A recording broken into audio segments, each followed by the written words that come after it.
What's up, BJJ fans? And of course, the BJJ stands for Blind Judo Journey, and this is how to throw smaller, weaker people. Oh god, this video is going to get me cancelled. What if you're the one getting thrown?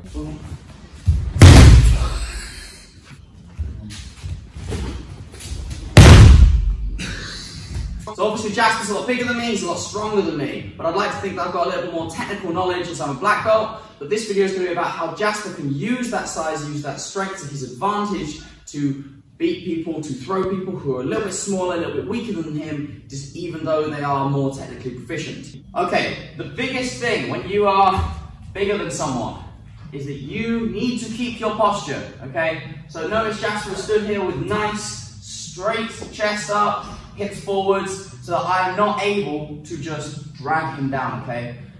So often, bigger people, taller people, they get really used to bending over. When people are bent over like this, it allows me to come underneath, drop underneath, and it allows me to bring him into my world where I've got good posture, he hasn't got good posture, and his center of mass is about here. It's not under him. When he stands up straight, his center of mass is in his hips. Okay, that's, you know, in all of judo, I'm trying to get myself under a center of mass off the throw. Here, it's very difficult for me to do that. Whereas when he's bent over, his center of mass, I can easily get into that space, particularly with drop throws, like drop tsunagi or tomonagi.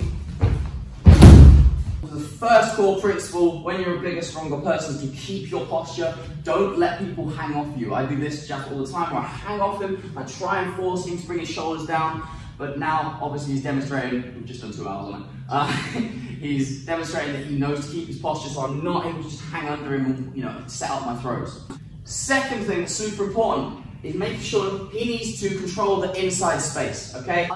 If I'm able to move, enter into this space, control this inside space, then I'm going to be able to get under him. Like I say, all of my techniques for me trying to get under him, it's easier because he's taller than me, so I'm more able to go under him. However, if he's able to control this space, good examples might be using frames, using your grips most importantly. Notice his elbows down, okay?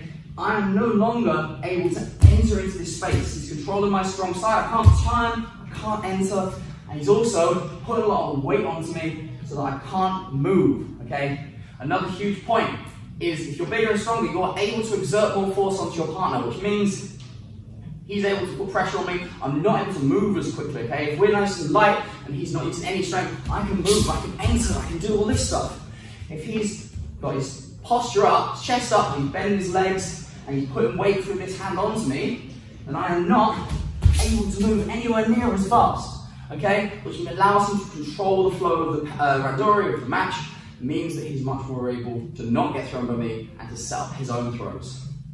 So the point here is make sure you're controlling this inside space. He doesn't just have to be with this frame, it could be with his legs, it could be with his hips, so he can, you know, be attacking this leg constantly. He's coaching, okay? See, he's now in this space. Also, he's broken my posture, good demonstration. But the point is that he is constantly in this space. Now that he's opened this space up, he can use his hips, come in for like Uchimata. Or Haragoshi.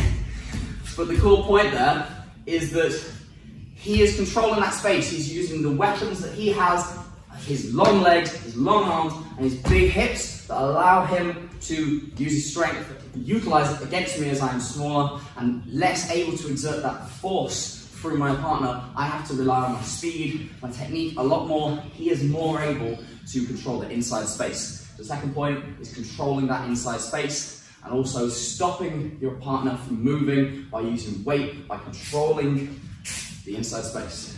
Final point, and this is the one that's going to get me cancelled.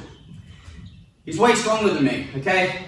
It's a lot easier for him to counter me, okay? And I'm not telling you to go and bomb people with uranagi every single time. But if he is stronger than me and I come in for a poor attack, or I come in for an attack where I haven't broken his posture or anything, then when I come in, he can hit me with loads of different throws, like with Shiragoshi. If I come in and I'm like, he is more able to get his hips under me, to pick me up because he's taller, he's stronger, he's more able to exert that force over me. Again, I'm not telling you to absolutely bang people with uranagi or Shiragoshi all the time, What I am telling you is that when people, especially higher grades, make mistakes on you, it's okay to, you know, punish them for it, and you do learn from that, and they will also learn as well. Okay, it's important that you know how the counters work, and you're not just always doing them. Okay, but even if, you know, I come in for an attack, he just picks me up. He's demonstrated that he's in control of that situation. He doesn't have to actually throw me, he doesn't have to bomb me, but I can come in, he can just pick me up, so he's demonstrated that he's taking control of the attack and that he has, you know, used his technique, because strength is part of technique. Okay, people talk too much about the idea that strength is different to technique.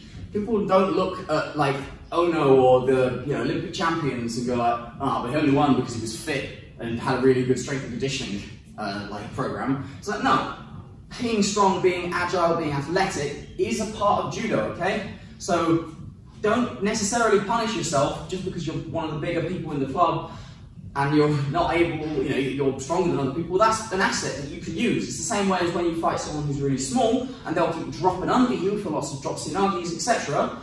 That will be really effective for them. But no one's telling them, oh, well, you can't drop under me, you're only doing it because you're small. Okay, it's an important aspect for you to understand. Little disclaimer about this, I know that this video is purposefully controversial, okay, but I'm not telling you to go and absolutely deck all of the small people in your dojos. That's not the point, okay? I'm trying to show you, because I know that there are people out there, like Jasper, who, there's a brown belt art club who's 60 kilos, okay? And Jasper's like, I don't understand, how do I throw this guy? Because he's so much smaller than me. And I'm like, okay, well, here's some ways that we can start looking at using your size and having that to be a part of your advantage, okay? Because the brown belt's better, but obviously, you know, Jasper's got 30, 40 kilos on him. So he is able to use that to his advantage. And understanding the principles that we use there is really important, okay? Not all of judo is about, you know, absolutely bombing people or whatever, but understanding the concepts behind that allow us to do that, like breaking posture, like keeping your own posture, like controlling the inside space. All of these are things that are important for you to understand, or will even benefit you, you know, I'm a middleweight, you know, it benefits me because I'm able to demonstrate that in fights against middleweights as well. So if you're able to understand these concepts and apply them, obviously, against smaller people, you'll then be able to apply them against bigger people, and people your own size, and people even bigger than you. So please, please don't go and Ushiro Goshi all of the small guys and women in your club. That's not what I'm saying. But I am saying these, especially, you know, against the black belts in your club. For example, if you're a blue belt, brown belt who's struggling to throw black belts who are smaller than you, these are just a couple of things you can think about, okay? So that's keeping your posture, okay? And you should be doing that anyway. That's not even a like, oh, because you're a bigger person, but I noticed that a lot of big people, because they're taller, they get pulled down into the realm, into the space that the small person wants. If you keep that posture, really, you'll have better judo. Again, keeping that inside space, using your feet, using your hips, using your arms, that's something, again, that applies in all situations in judo. It's not just about you as a bigger person. And hey, getting counters, doing counters is fun. This has been a difficult video to film. But it's very fun and very useful, and it's important for you to understand the concepts that go into that. Thank you for watching. If you want to follow me on my blind judo journey into international visually impaired judo, please make sure to like, comment, share, and subscribe. Soramade. There's going to be so many shorts of me getting absolutely bombed.